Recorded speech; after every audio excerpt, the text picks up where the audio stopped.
You want the best for your car? You already watch our tutorials. So the best place for the best deal is to buy from the Mr. Auto app. Easy, fast, and with better prices than on the website.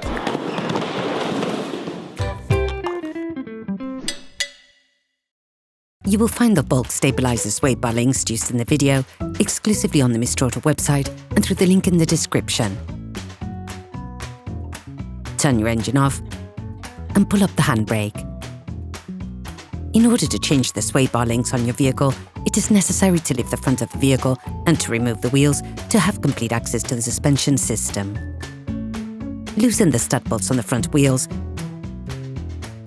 raise the front of the vehicle and put it in the two-axle stands. We strongly suggest watching the tutorial, raising your vehicle safely before carrying out this step.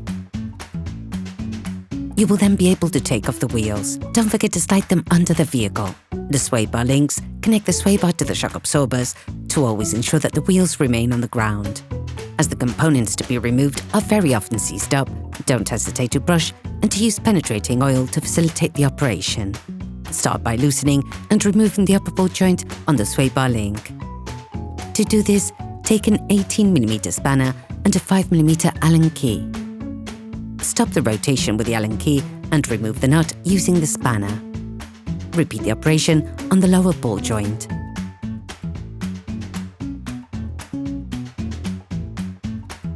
Then, remove the sway bar link.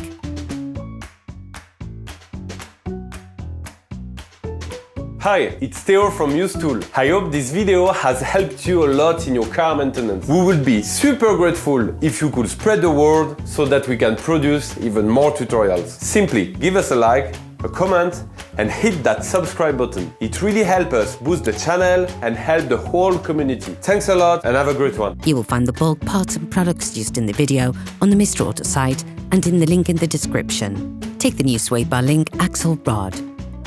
Put it into the lower housing. Then insert the upper part. You'll need to push it on the sway bar to be able to retract it properly.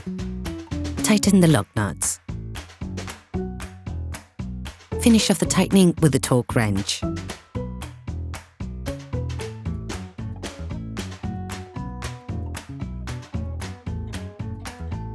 Put the wheels of your vehicle back on and lower it to the ground.